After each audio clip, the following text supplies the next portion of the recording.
प्राणों का पोषण होता है। और सूक्ष्म बात, इससे हमारे मन का निर्माण होता है। अगर हम अपवित्र भोजन, गंदे विचारों से युक्त बनाया हुआ भोजन, अधर्म के द्वारा कमाए हुए धन से भोजन, तो वो हमारे मन को वासना में कर देगा, मलिन कर देगा, और बुद्धि को निर्णय ठीक करने की शक्ति का अपहरण कर लेगा। अगर हम इस पद्धति से भोजन पाते तो हमारी बुद्धि प्रकाशित होगी और मन ठीक हो जाएगा। वैसे भी ग्रामीण कहावत में भी जैसा खाए अन्न वैसा बने मन, इसका बहुत बड़ा प्रभाव पड़ता है। तो धर्म से कमाए हुए अन्न को जब हम रसोई में अमनिया करें तो उस समय विषय वार्ता, विषय चिंतन नहीं होना चाहिए। अंदर ही अंदर नाम जप करो, भगवत चिंतन करो और विचार करो कि प्रभु को भोग लगाना है, चाहे गृहस्थ हो चाहे विरक्त। प्रभु को अर्पित करने की भावना में ही पवित्रता आ जाती है। छूना मत, श्री जी को भोग लगाना है, एक पवित्रता आ जाती है। और जब हम भोग लगा के प्रसाद पाए तो दूसरे हाथ का स्पर्श न हो, बाएं हाथ का स्पर्श न हो। जैसे जो लोग दोनों हाथों से ऐसे, ये बुद्धि को खराब करने वाला, ऐसे नहीं पाना चाहिए। बाएं हाथ को अलग, दाहिने हाथ से, एक हाथ से ही भोजन पाने का विधान है। आराम से केवल नाम जप करते हुए। दूसरा, शब्द रहितम, भोजन पाते समय आवाज नहीं करनी चाहिए, मौन रहना चाहिए। नाम जप करो अंदर से, कोई पद चला लो, शांत हो जाओ। भोजन परोसने वाला रोटी हल्ला मचा के ये ऐसा नहीं। वो जब आपके सामने परोसने आ रहा है, वो जो दे रहा है आपको आवश्यक है, ले लीजिए। नहीं आ रहा है, जितना आया है राधेश्याम पाले। गृहस्थी में तो स्वयं आपने बनाया, भोग लगाया, आराम से बैठ के नाम जप करते हुए पाइए। एक हाथ से पाए, दाहिने हाथ का ही प्रयोग होना चाहिए। दोनों हाथ स्पर्श होने से फिर वो अपनी बुद्धि को मलिन कर देगा, ऐसा शास्त्रीय सिद्धांत है। पात्र में एक ही हाथ का स्पर्श होना चाहिए। ऐसे प्राय जो लोग सत्संग नहीं करते, साधु सेवन नहीं, वो दोनों हाथों से नहीं पाना चाहिए, शास्त्र निषेध। तो भोजन भगवत चिंतन करते हुए बनाएं, प्रभु को अर्पित करें, और जब प्रसाद पाए तो मौन रखें। उस समय प्रसाद के समय बोला नहीं जाता, बातचीत ये वो, ऐसा नहीं। किसी की तरफ देखो मत, अपने प्रसाद की तरफ देखो, सावधानी रखो। एक एक कवल में भगवान नाम जपो, राधा राधा राधा। उससे क्या होगा, आगे कह रहे हैं, क्षमस तारणाय वही, अपने को तारने की और दूसरे को भी तारने की बुद्धि उसके अंदर प्रकट हो जाती है। हम लोगों की आज जो बुद्धि मलिन है ना, मनमानी आचरण करने का आदेश कर रही है, उसका कारण यही है। बहुत तरह से हम अपनी बुद्धि को अपवित्र करते रहते हैं। आहार पूरे जीवन का आधार है। भोजन ठीक है तो सब ठीक हो जाएगा।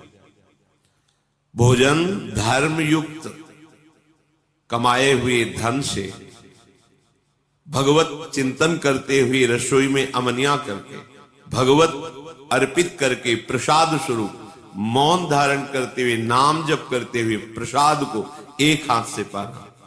इससे क्या होगा, कह रहे हैं, सा क्षमस तारणाय वही, वो अपने को भी तारने में समर्थ है और दूसरे को भी तारने में समर्थ हो जाएगा।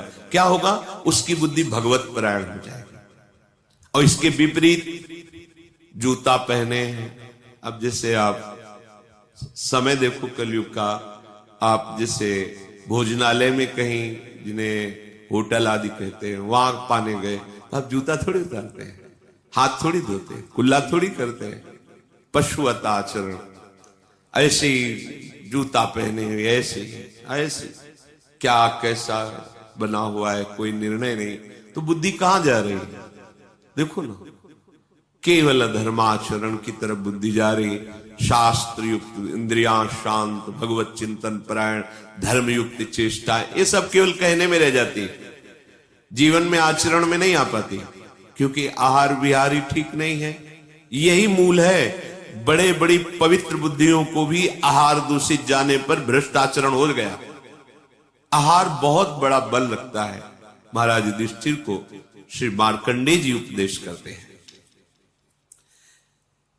अपान पान गदितास्तथान्ये ये दुजातयः जपन्ति संहितां सम्यक् ते नित्यं तारण क्षमाः। हे युधिष्ठिर, जिसने कभी जीवन में मदिरा एक बूंद भी जबान में नहीं रखी और जिसने कभी किसी की निंदा नहीं की और जो विधि पूर्वक शास्त्रों का स्वाध्याय करता है और नाम जप करता है, वो पूरे विश्व को तार देगा। अपने आप को भी और पूरे विश्व के तारण करने की सामर्थ्य रखता है। ये साधारण बात नहीं है। जो आजकल के नवीन अवस्था के बच्चे खिलवाड़ में मदिरा को पीते हैं, क्या है? जिसके मुख में कभी जीवन में मदिरा नहीं गई है, किसी प्रकार से किसी की निंदा नहीं की, दोष आरोपण नहीं किया, और जो शास्त्र स्वाध्याय भगवान नाम जप करता है, सहज में मन शांत होकर उसका भगवदाकार हो जाता है। पूरे विश्व तारने की तात्पर्य है कि अगर पूरा विश्व उसकी बात मान ले, उसका आश्रय ले ले, तो उसका कल्याण करने में वो समर्थ है। ये हव्य, यज्ञ और काव्य, श्राद्ध, जितनी भी वस्तुएं हैं, ऐसे भजन करने वाला सबको पाने का अधिकारी है। यदि ऐसे जिसने कभी मदिरा नहीं, कभी मांस नहीं, शास्त्र स्वाध्याय, नाम जप, भगवत परायण, उसको दिया हुआ दान ऐसे सफल होता है जैसे प्रज्वलित अग्नि में दी हुई आहुति।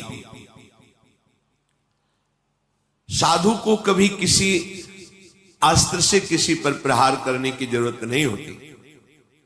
मन्यु प्रहरणा विप्रा न विप्राहा शस्त्र योधिना निहन्युर्मन्युना विप्रा वज्रपाणि दिवासुरान। साधु का अस्त्र है क्षमा। वो किसी लोहे या धातु से बने हुए हथियारों को पास रखकर उनसे प्रहार नहीं करता। जैसे त्रिभुवनपति इंद्र के हाथ में वज्र विराजमान है और जिस पर प्रहार करें अमोघ है, ऐसे साधु का असंतुष्ट हो जाना अपराधी को नष्ट कर देता है। अस्त्र की जरूरत नहीं, मारने की जरूरत नहीं, मुस्कुराने की जरूरत है। ध्यान रखना, अगर कोई साधु नाराज होकर तुम्हारे अपराध पर तुम्हें कटुवचन बोल दे, दंड विधान कर दे, तो जय मनाना, भगवान तुम्हारी जय हो, तुमने निर्मल कर दिया। और अगर वो मौन होकर के निकल जाए तो घबरा जाना, फिर तुम्हें कोई नहीं, वो वज्र जैसे अमोघ, ऐसे यहां कह रहे। वज्रपाणि दिवासुरान निहन्युर्मन्युना विप्रा। वो उपासक, वो साधु, उसी को भगवान में संकेत करते हैं शंकर जी कि उमा क्षमा सापहुते भारी, अपने कर्म जाए अपकारी। भगवत मार्ग के उपासक को ये गुरुजन कृपा करते हैं, जब हमें दंड देते हैं, जब 3 दिन भोजन नहीं, ऐसा नहीं, चलो या सभा में डांट दिया, फटकार दिया, जो भी दंड विधान, निपट गए। त्रिभुवन में अब कोई तुम्हें उस कर्म का दंड नहीं दे सकता।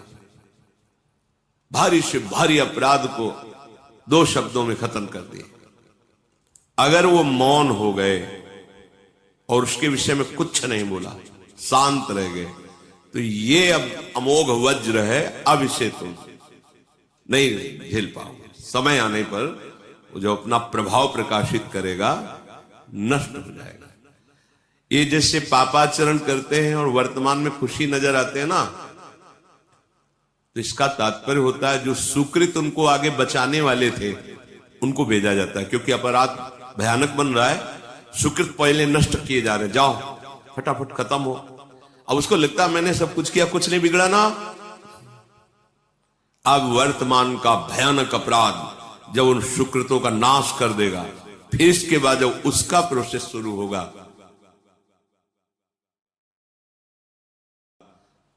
फिर किसी की सामर्थ्य नहीं।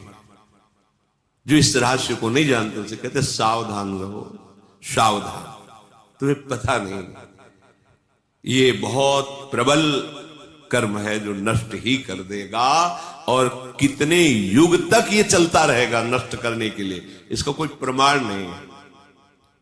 संत द्रोही, गुरु द्रोही, भगवत द्रोही कहीं भी ठौर नहीं, कहते ना इनके नरक में भी ठौर नहीं मिलेगा। तो वास्तविक नरक में भी ठौर का तात्पर्य कि जो नारकी जी दंड भोग रहे हैं वो और दंड देते हैं कि तू तो हमसे भी गिरा हुआ है। मन्यु प्रहरणा, तुम्हें प्रहार करने की जरूरत नहीं है। युधिष्ठिर जी कहे जो साधु हैं, जो उपासक हैं, भगवत मार्ग के पथिक हैं, वो किसी बाहरी अस्त्र का प्रहार नहीं करते, वो क्षमा, तुम्हारा मंगल हो, ये उनके हृदय। पर उनका कर्म जो है, भगवान कपिल देव जी ने जा भस्म हो जाए ऐसा थोड़ी कहा सगर के 60,000 पुरखों को। वो बस उद्दंडता उन्होंने की, किसी ने अश्व को उनको आश्रम में बांध दिया और समाधिस्थ थे, ये चोर है फिर समाधि का नाटक करता है, ऐसा उद्दंडता, उनके तेज ने उनको भस्म कर दिया। उन्हीं के उद्धार के लिए भगीरथ जी गंगा जी को लाए थे। उन्होंने थोड़ी कहा कि जा भस्म हो जाए, ऐसा नहीं, उनके तेज ने भस्म कर दिया।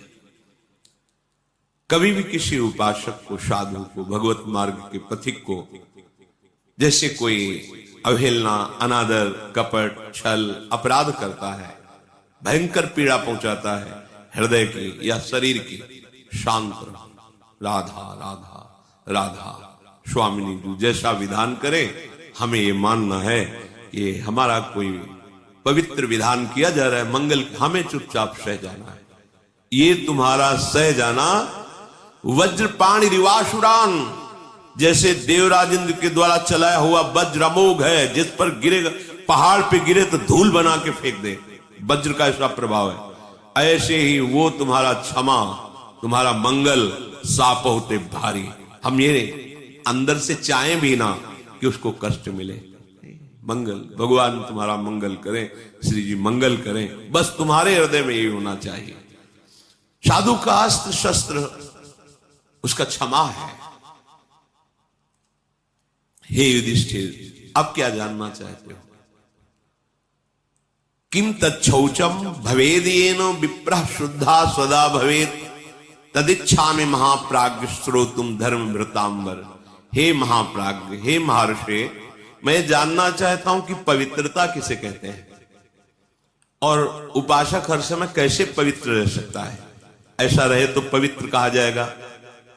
तो मार्कंडेय जी ने कहा वाक शौचम कर्म शौचम चयच्च शौचम जलात्मकम त्रिभि शौचैरुपेतो यः स्वर्गी नात्र संशयः।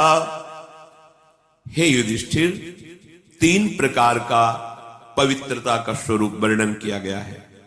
वाक शौच, वाक पवित्रता, वाणी की पवित्रता। वाणी की पवित्रता है झूठ मत बोलो। अगर कहीं भूल से अन्यत्र झूठ निकल जाए तो संतों के सामने झूठ मत बोलो, तो उस झूठ का समापन हो जाएगा।